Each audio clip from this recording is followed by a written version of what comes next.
And we are back from break. I'm David Boles. This is Boles.tv. BOLES.TV, if you're following with our closed captions.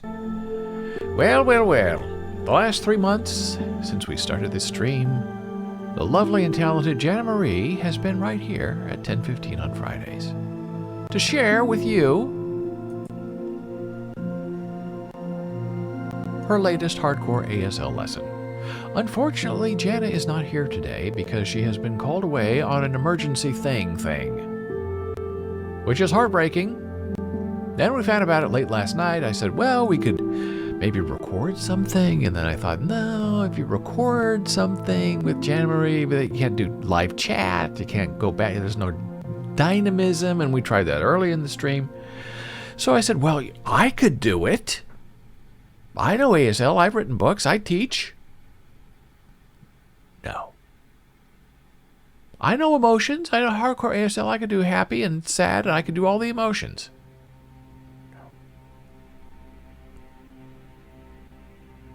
I said, you're not the only one who knows ASL. ASL belongs to everybody. So here I am. Full of no's. The Beauty and the Beast. The Beauty is not here. So at 10:15 on Friday, you have the Beast.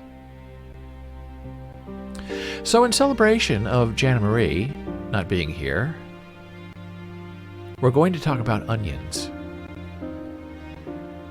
And it has nothing to do with ASL. But it is sort of an interesting story. Oh, Ellie. I'm going to pin this in case Jana Marie is watching from afar to see all the disappointment we have that Ellie's not happy. Oh, no. Still happy to watch the stream. Well, that's nice of you, Ellie. We appreciate that very, very much. I thought we could have had a wonderful time together. But I was overruled.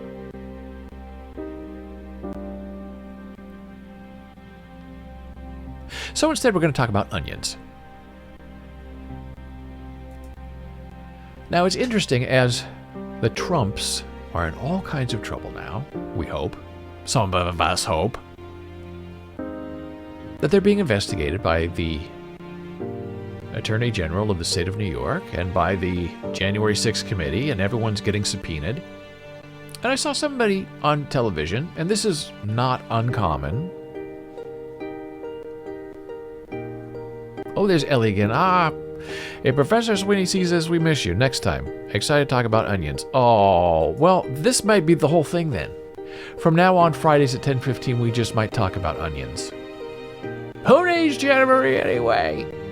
Jana Marie, come back. We need you at 10:15 on Friday. But she'll be here tomorrow and Saturday. No, tomorrow is Saturday. She'll be here Saturday and Sunday at 11 a.m. doing her thing, talking about disability and ASL and giving her thoughts and opinions on the news. I sliced a bunch of onions yesterday to store and freeze. I love that. Were they red or white onions? That's the most important question.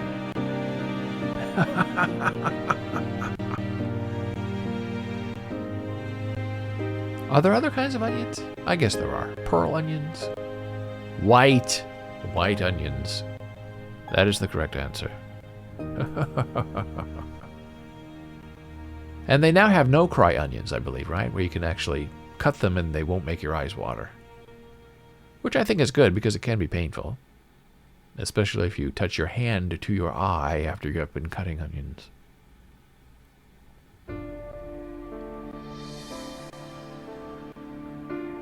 Oh my goodness.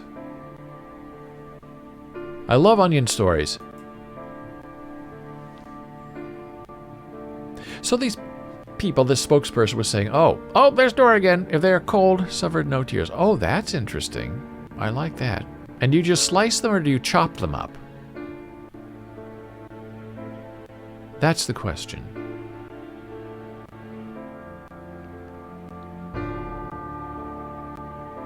Sliced. Very good. Onions are underrated in a salad and in sandwiches. They have a very unique taste. So this lawyer was talking about the investigation into the Trump organization and the Trump family. And they said it's like an onion, where you're peeling back all the layers until you get to the juicy center and everything's exposed and we all win. And people use that analogy all the time. Peeling away the onion till we find out what's really going on. Now here's the problem with that analogy is, if you know the story of the onion, and many people do not, so they just accept what people say, oh, we're going to peel back the onion till we get to the center of what's hiding in there. They think it makes sense. But for those of us who know, it doesn't make any sense at all. In fact, the peeling of the onion is exactly the opposite of what you hope to happen. Because what is at the center of an onion? The answer is, historically, nothing. You think there's something there, but you peel away all the parts of the onion till there's nothing left. It's empty. How do I know this? Well, in 1867, there was a very infamous, famous play written by Henrik Ibsen called Peer Gynt. P-E-R-G-Y-N-T.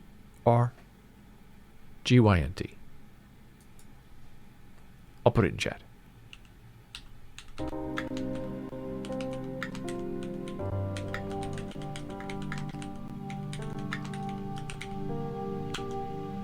Wonderful playwright. Love Ibsen. Wrote Ghosts, all kinds of wonderful, incredible stories. Norwegian. And the story of Peer Gynt is that he is destroyed as a human being unless and until he can find the love of a good woman. So now I'm going to perform the infamous soliloquy from Henrik Ibsen's Peer Gynt that talks about the peeling of the onion.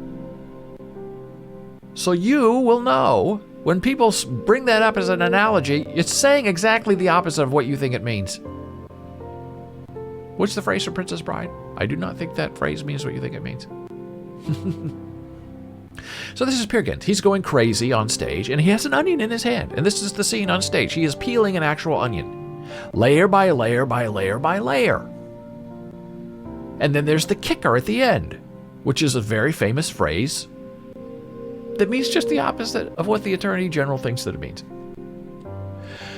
So Peer Gynt says, "Why, you old soothsaying humbug? No Kaiser are you? You are naught but an onion. I'm going to peel you now, my good peer. You won't escape either by begging or howling." He takes an onion and pulls off layer after layer. There lies the outermost layer, all torn. That's the shipwrecked man on the jolly boat's keel. Here's the passenger layer, scanty and thin, and yet, in its taste, there's a tang of Peer Gynt. Next, underneath, layer by layer, right? He's peeling this as he's telling the story. Next, underneath, is the gold digger ego, self-analyzing himself. The juice is all gone, if it ever had any. This coarse-grained layer with the hardened skin is the peltry hunter of Hudson's Bay.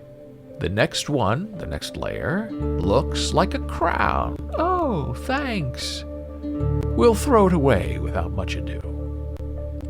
Here's the archaeologist, short but sturdy.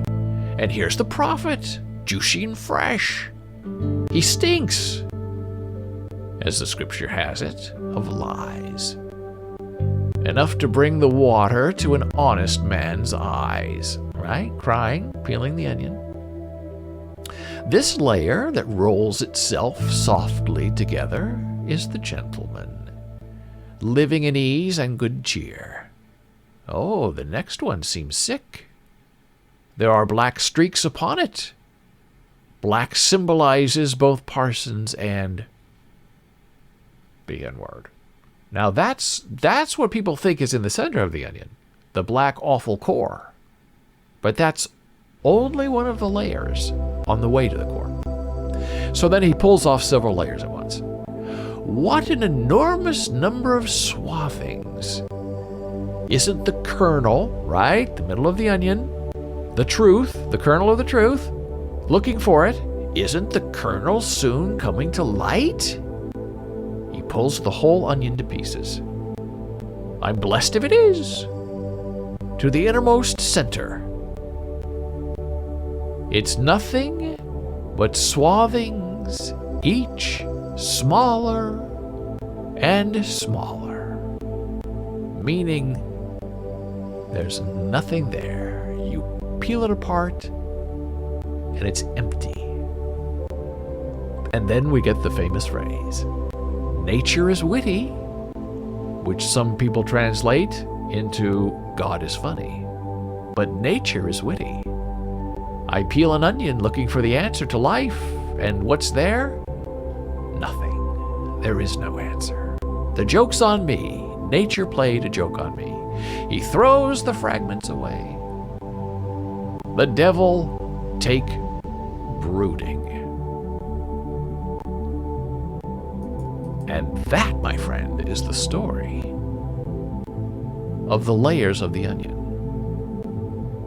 So if you see this on television or someone, a friend of yours, a teacher, someone says, oh, we have to peel back all the layers of the onion to find out what's going on, you can very gently raise your hand and say, I'm not sure that's right. And then you'll be yelled at or failed or flunked because people don't like to be confronted when they're wrong, which is another part of human nature, I suppose.